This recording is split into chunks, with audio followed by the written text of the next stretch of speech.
Hi everybody, I'm going to talk about fee estimation today. Thought about calling it Fee Fun with Felix.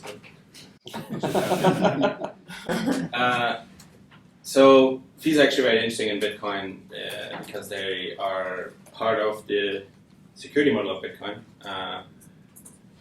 Because if we can use other people's resources for free, it's very easy. It's a permissionless network. You can just like spam everybody else. So I'm gonna first talk a little bit about the history of. We actually had free transactions in the early days. I don't know if everybody ever sent free transactions, but that was fun or not, depending on if you operated or not these nodes.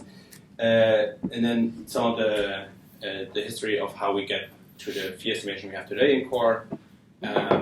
And then some ideas of what else could we do in terms of fee estimation, and what are the complications? Why is it a hard problem?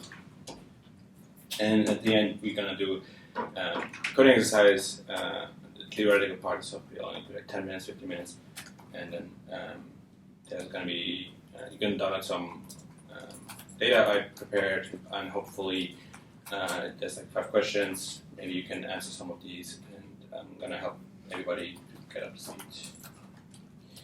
And if you have any questions in between, just stop me, and I'm gonna try to get more in depth into this topic. So this is the original code from Satoshi, actually version 1.5.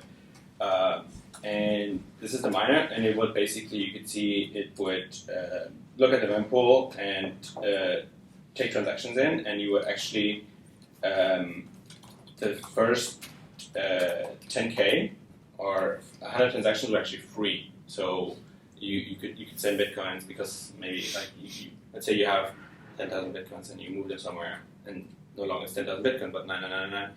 Looks not so cool. So it's nice to have like round numbers, right? So yeah, that was the case for a long time. Obviously, it was abused very early by people because Bitcoin had no value, and they could just spam other people's computers and the network.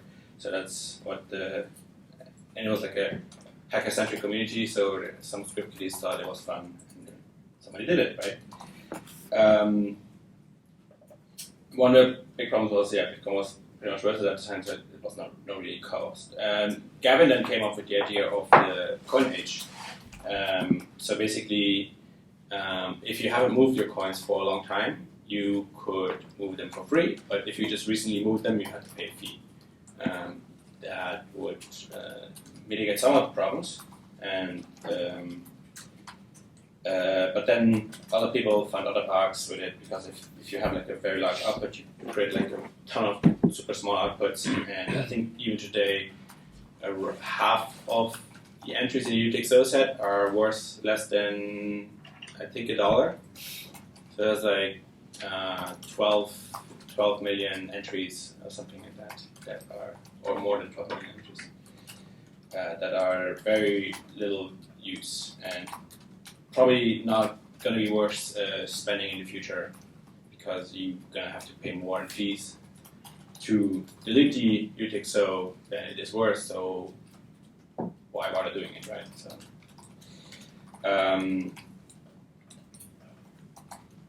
the first penny flooding PR was merged in 2011. Then later on we tried it. So we had the free part and the paid part of the block, and the paid part was then sorted by fee rate.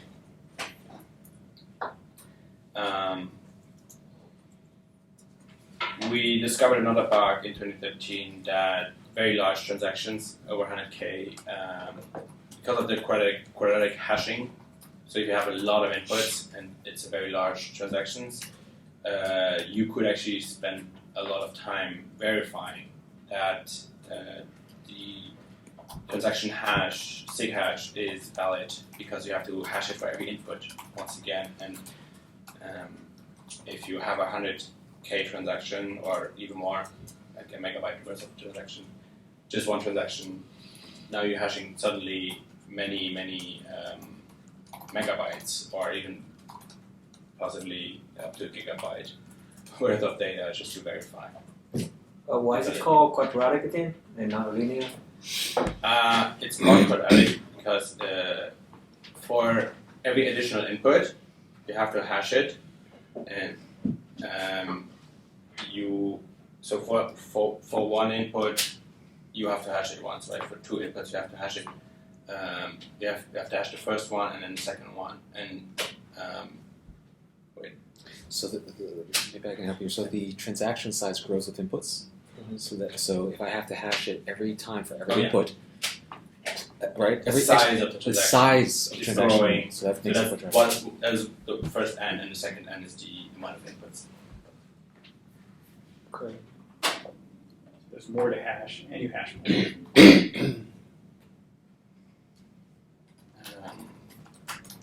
But this was fixed with SegWit, I think.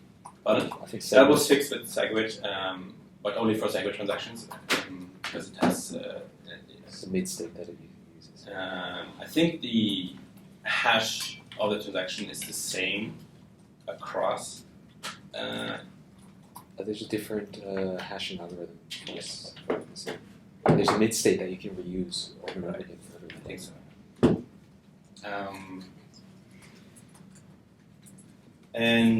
so. So then in 2013, finally we came up, because before it was like pretty much like just a standard fee rate of 1 bit cent per kilobyte, no matter what. And yes, you could manually put a higher fee if a lot of people were using Bitcoin at the same time, and you wouldn't get a confirmation, but you had to manually think about what fee to use, and there was like no logic in the wallet or anywhere else, which would, like, if you would target like a specific confirmation time, you would not be able to get that without looking at the mempool. But we couldn't even look at the mempool because the host mempool site is not there for another, I think, 2 years or so. So digging into the software was also really hard. So it was, at the time, it was really sometimes unstable, and you had to. I think you also had to restart your node if you wanted to use a different fee, because there was no set txv command or something like that. So if you started again with a different flag if you want to create a transaction. So the way this algorithm worked, or the idea to me at least, was that let's create these buckets of different fee rates, and every time a transaction enters our mempool, let's put the counter up for that fee bucket. And every time a block is being mined, we have another counter which we up for that fee bucket, right? So if now all the ones in the high bucket, so they're probably going to be mined first because we had before the sorting by fee rate. So these would have a very high success probability for transaction entering the mempool and being mined. And the lower the fee goes, the lower the success rate is. And then you would say to the algorithm, hey, I want a confirmation within Y blocks. We look at the past. Okay, in the past, if somebody would enter a transaction with that specific fee rate X, when had it had a high probability rate of being confirmed, and that's what we would use. So it's inherently backward-looking, but it fixes one very easy attack vector, because the miners at the end of the day they want high fees, right? Because they make more money.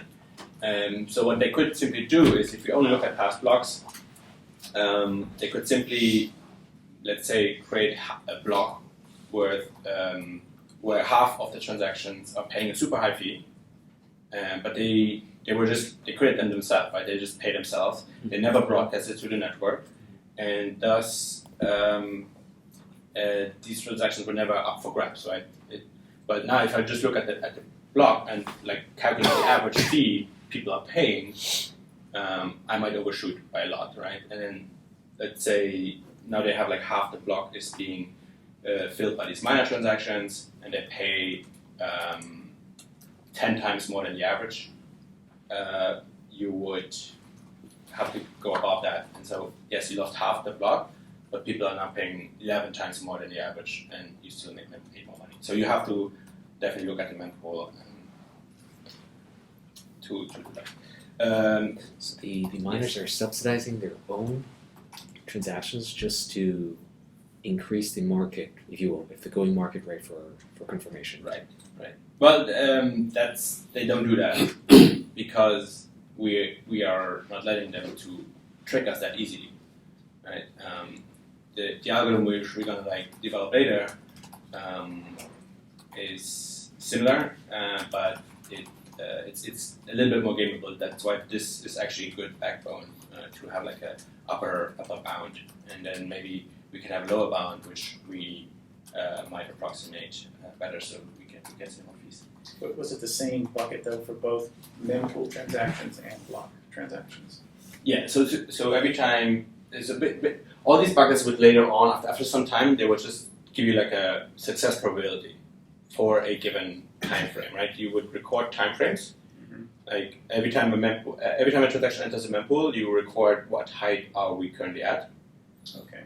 And then the moment it confirms, you would basically mark that as a success for that time frame. Let's say 10 blocks, right? So you would say after 10 blocks, a fee rate of 8 was sufficient. Oh, I see. So that's why 8 is probably good if you want to have a confirmation within 2 hours. But the key is that it has to be in the mempool, so you know it's not a fake. Correct. Yeah, right. That's the. So the numbers here are These are fee rates. C rate Satoshi Satoshi per byte. per byte. Do these numbers change or they stay fixed for these buckets? I just use like more. I use less buckets, but I think the original proposal was they were. I think in Gavin's original proposal they were linear, and then later Marcus changed it to a logarithmic. Like this. Yeah, not as extreme. This is like doubling, right? But like 10% more than the previous one. Or like 10% more. Fibonacci sequence.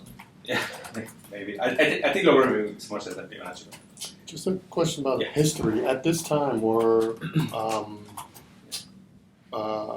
the blocks basically full of transactions? Like, was the mempool being cleared? Each block being mined? There were times where blocks were full, quote unquote. Right. So, as I said here before, the default block size was raised to 250K. So there was like a voluntary limiting, right? So you could produce 1 megabyte blocks because it was super cheap in 2012. In order to not do that, and since we had no like smart algorithms, we would simply every node would simply stop accepting stuff to the mempool once you reach a certain size, and so you made sure that you wouldn't create larger blocks than something, right? But I mean, it was. So when you say default block size, you mean a mempool limit? Kind of, yeah. I mean, the miners would just not create larger blocks than this, and so in that regard, the blocks were full. They were full. But if the miners would like launch their software with a different flag, they could easily make a megabyte worth of blocks. Gotcha. So the mempool wasn't being cleared. There were still transactions that were. Sometimes, yeah, and then or worse than I think there was no eviction logic yet, right? So it was whatever you see first. So even if you paid a higher fee, that was no guarantee that you would get confirmed, or like relaying. The relay network was not very robust back then. Also.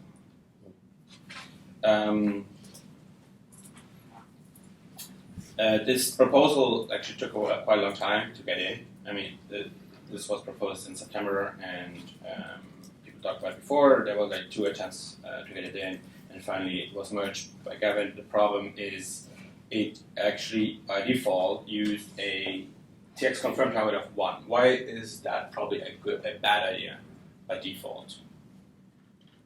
They don't, so the default was one block. The default was 1 block, yes. It would be It would recommend high fees all Yeah. the time, it's right? biased against low fees. It's oscillating extremely hard Yeah. because if you think about these buckets, let's say I broadcast a transaction is whatever fee, right? And let's say even the high, 16, okay? I broadcast it, and 5 seconds later, a miner finds a block, but the miner never knew about that transaction in the first place because maybe it happened at the same time, right? So now the success rate for even that bucket drops, right? Because, well, I saw this transaction 5 seconds before the block was found. I didn't know if it's 5 seconds, but I saw a transaction that paid 16 and it did not get confirmed. So maybe 16 is not enough, even though it was only 5 seconds, right? So that's why confirmed target of 1 create extremely highly oscillating transactions. So there was a couple other problems with it, and it was completely rewritten by Alex in 2015. There's a pretty good article on the mailing list where he goes into depth of his reasoning why it needed to change. Definitely recommend reading that if you're interested. Then later that year we also implemented n-sequence full RBF opt-in, right? So you could set a flag in one of the inputs and say, hey, I might later change this transaction. Was a lot of debate, obviously. I didn't put all the frameworks here, but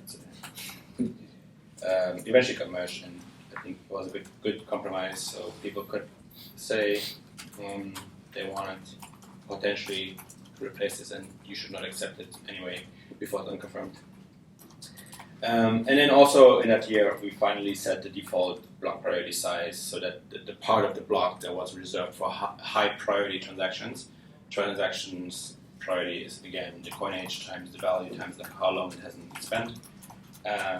0, so yeah, it was just unneeded complexity to think about, like, oh, what about high priority transactions? What about paying transactions? And, we just have like one metric now, which we can better optimize for. This is the child pays for parent PR that was merged in 2016. And now you could actually bump the fee of a transaction by paying a higher fee on the child. That was like another way to help with stuck transactions. Another problem I said before, you could only do this estimation up to 25 blocks, so you don't check 4 hours. Anything more than that, the algorithm would completely not give you any reasonable answers because it just wasn't storing any statistical data about that. So Alex did another complete revamp of the fee estimation, and now we have up to 7 days of data. In order for that data to be any use, you obviously have to keep your node running for at least a week.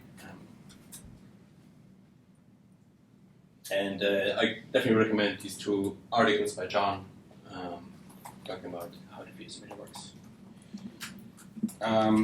Okay, now from today, I've been working on this thing called What the Fee, which is a fee estimator that basically works on the mempool. Instead of looking at what was confirmed, basically looks at what is in the mempool, and the assumption is basically the inflow of new transactions is constant and more or less the same, and the outflow is then transactions that get confirmed, and we assume miners are rational, so they will pick the highest first, and that's how we can then approximate what gets confirmed when.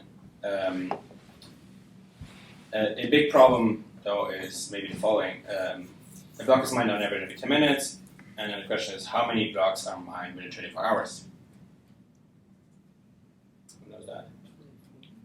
Sipa asked it on Twitter, and I remember it was not the intuitive. It was a That's- different question. The question was like That was different. 20 minutes if a block hasn't been mined. What's it? No, what's the, that was what's a the different time one. between? You also asked Oh, this okay. one afterwards. Okay, well, the correct answer is it depends. And it depends pretty much on the variance, and that's like just because of the personal process, the way blocks are found. This graphs we can zoom in a little bit. This shows like the range. So we have the median, 144 blocks every 10 minutes in the middle, and in 50% of the cases, this is assuming no additional hash rate coming or going. This is just like variance of the probability function of the post-solver. So between 136 and 152, that's quite a big range. That's like in 50% of the cases. So often we are even about around that thing. So that's quite a big range, right? So in 80% of the times, we are up or down 10.5% of the median. In 30% of the cases, it's even outside that range. So you say this graph excludes the variance of the hash This rate, graph shows the variance. or show the variance? It's the way that I'm trying to visualize the variance we experience every day. If you have a table of like how many blocks were mined last week, the week before, and even if we assume there's no Bcache jumping or more hash rate coming online, it stays the same all the time, you will still see this much variance. So that's one of the reasons why it's so hard to estimate, because we saw the production stream is more or less constant. Maybe it varies a little bit depending on weekday, but it doesn't vary as much as like just the fact that blocks are found very irregularly. I actually like that on your side a lot. Where we can actually visualize it even better.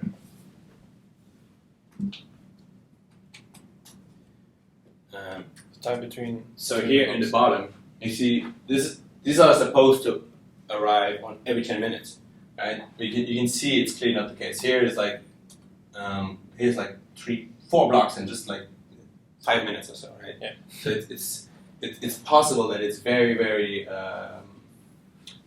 there's a very high variance on like how blocks arrive, and that's Last Friday, we saw 43 minutes.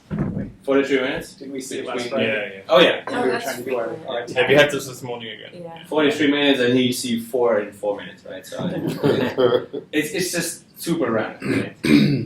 Right? The variance reduces a lot the more Poisson events we have. So that's why Satoshi probably chose 2 weeks to like approximate what is the hash rate. Because if I try to approximate what is the hash rate here, again, like these are all possible values, right? And if I then try to estimate what is the fee rate, what is the hash rate of the network, I'm going to be off very often. So after 2 weeks, our error margin in the 80% case is only 2.7%, while in a day it's like 10.5%. So that's a lot less. This shows the blocks, how many blocks are in Poisson event 136, so 10 minutes, 30 minutes, 60 minutes. This is the probability distribution. And this Poisson table, but we don't need to do all these details.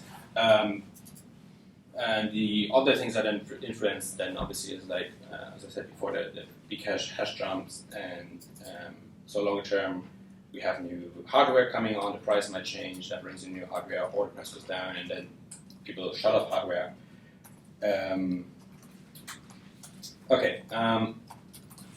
I will now demo the way I come up with these fee estimations here.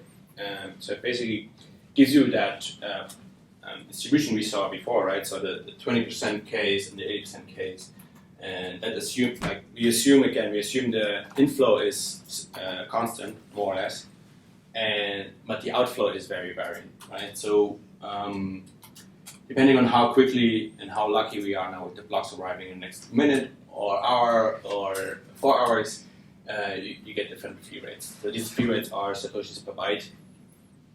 And basically, I'm running in the background, I'm running a simulation of these different events, how often blocks arrive, and then I look at the end of the simulation, what's the lowest fee rate that hasn't confirmed, and then I give you one up.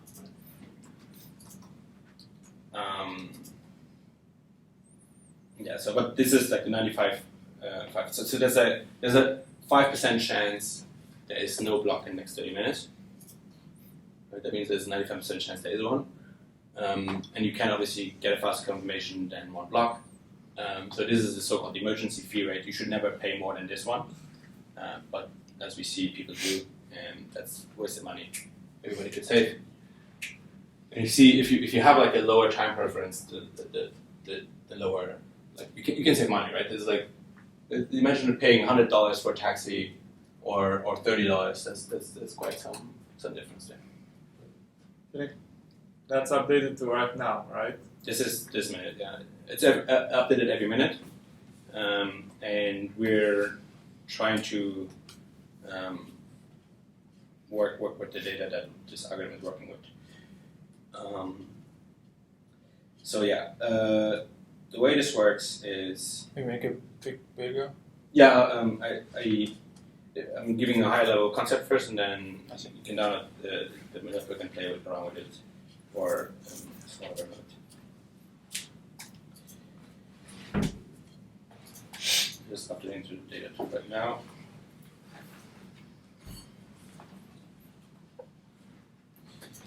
So here there's two different algorithms that are involved. This one is more naive, and this one is also looking at the general trend.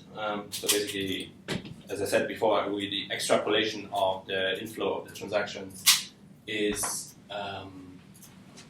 more or less assumed constant, which is not the case because sometimes some exchanges, they like to publish all their transactions in like 5 minutes instead of like averaging them over the day, and that creates some distortions. So I have another version here which has like which the longer it goes into the future, it basically mitigates some of these variance events. And here we have the estimator for core as a comparison. Oops. Okay. Felix, good question. Yes. For get block template, how much is the age of unconfirmed transaction weighted? Is it at all? The age? The age. Yeah. Coin age doesn't No. exist anymore. So Coin age is not regarded. The only thing that matters is how many satoshis do you pay per block space used. So the difference between peak demand and low demand in a given day is 120x. In a Yes. 24-hour Well, cycle. within a 7-day week right now for sure, at least. And that's mostly, as I said, because of these very erratic events. The shorter your time frame is, you are willing to accept. Yeah. Right. If you accept only two, like before we accepted only one block, so that was like super high variance. Yeah. If you are able to accept like a longer time period, you have more events Right. in the poisson. Like your extreme events are not as far away from the mean, Right. the 10-minute mean. Right. So one thing I realized during my feed. So yeah, this basically shows. This is interesting because this shows the 10-minute delta. So is anybody colorblind? Because I was explaining this once to a person who's colorblind, and then after 20 minutes they tell me, oh, by the way, I'm colorblind. I have no idea what you're talking about. I'm colorblind, by the way. Yeah? Yeah. Okay, then I have a different color scheme. I haven't tested it. It's targeted for people who are... But I gave up after Julian's talk with her whole... Or Ethan was it. Never mind. Most of the talks here were too Okay. much colors. I will keep the colors in for now, but when you download the version later, there's a colorblind version, so you can Really? probably use that one. That's amazing. Nice.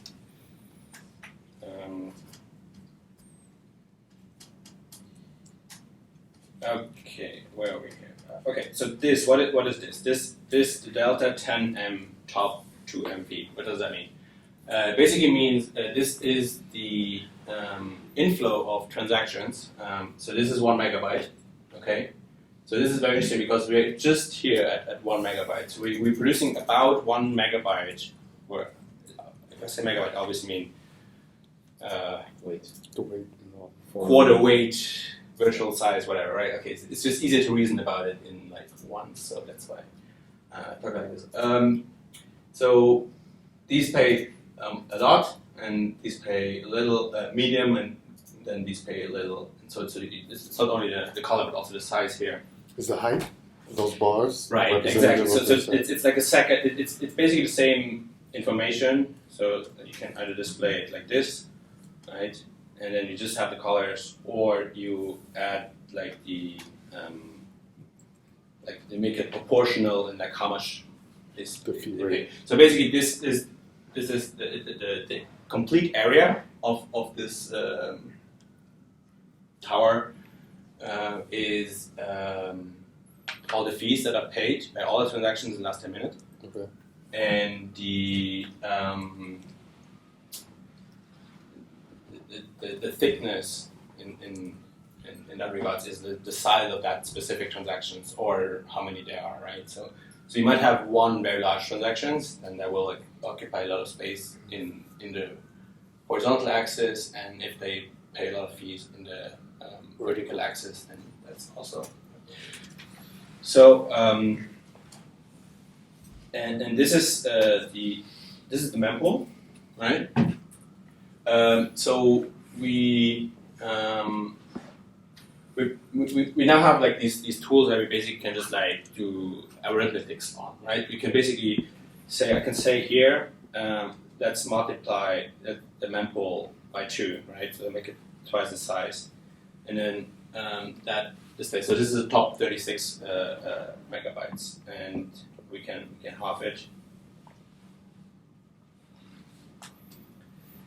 So it allows us to pretty much calculate and extrapolate that mempool.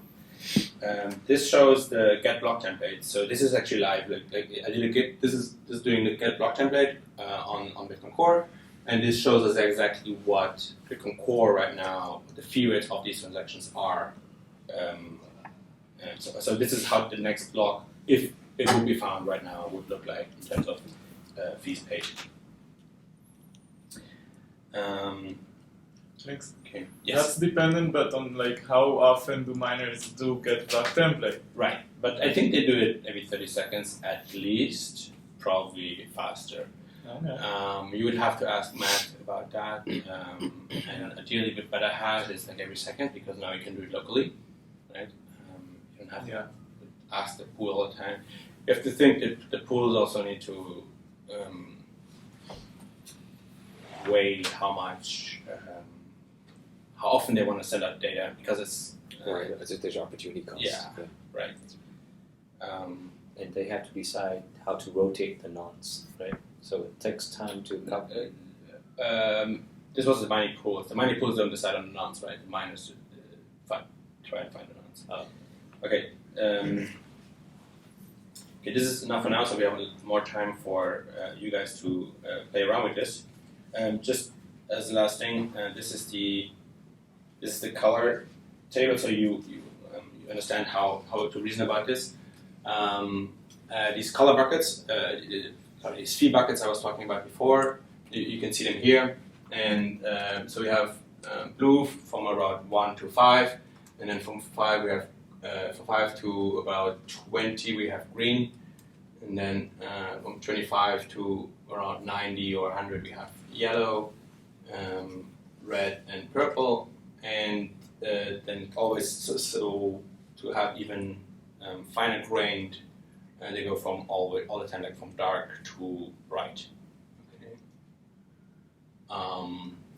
So this is to visualize the problem, because that's often the biggest problem I realize, like how to. It's easier if you have like a visualization of a problem, and then attack it than to just like try to come up with a solution without fully understanding the problem. This hasn't changed right now, but you can see like this has been regenerated, and you can see it's actually quite steady of like what is the inflow. This is the last 10 minutes. I hope I haven't been talking much longer, but you can see it's almost the same structure of how much the transaction pay in fees. You can get started by getting this file, and then I'll see all your bitcoins.